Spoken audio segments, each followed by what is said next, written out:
निफाड तालुक्यातील श्री क्षेत्र नैताळे इथं मतोबा महाराज यात्रा उत्सव हा दरवर्षी उत्साहात साजरा करण्यात येतो। यावर्षी शाकंभरी पौर्णिमेच्या दिवशी मतोबा महाराज यात्रा दिवशी यात्रेचा शुभारंभ करण्यात आला।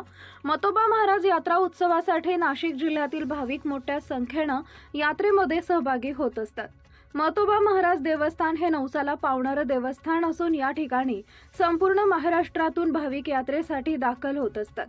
मतोबा महाराज देवस्थानच्या वतीने यात्रा उत्सव काळात भाविकांना सुविधा पुरवल्या जातात। भाविकांचं दर्शन सुखरूप व्हावे यासाठी दर्शन बारी जवळ स्वयंसेवक हे नेमले जातात। निफाड तालुक्यातील आपण आज नैताळे येथे मतोबा महाराज यांच्या मंदिर गाभाऱ्यात आहेत। आपल्याबरोबर पुजारी आहेत। साहेब, एकंदरीत यात्रा सुरू झाली, शाकंभरी पौर्णिमेला यात्रा सुरू होते। किती दिवस यावर्षी यात्रा काळ आहे?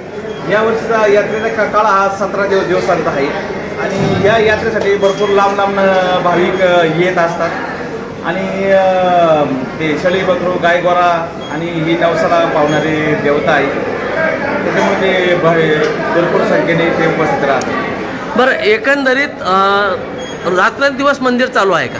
हो, रात्री 11 वाजेपर्यंत मंदिर चालू आहे।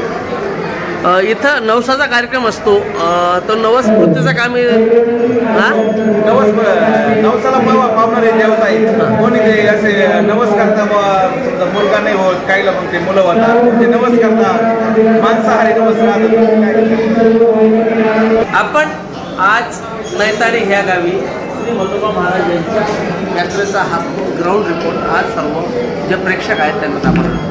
आताच आपण जे गुरु होते गुरुजींकडे जाणून घेतलं की मतोबा महाराजांची यात्रा या वर्षी 17 दिवस यात्रा चालणार आहे, म्हणून भाविकांनी मतोबा महाराज यांच्या यात्रा उत्सवासाठी व दर्शनाशी आवर्जून येण्याचे आव्हानही यावेळेस मतोबा महाराज देवस्थानच्या वतीने करण्यात आले। शामराव सोनवणे, नैताळे, तालुका निफाड, नाशिक।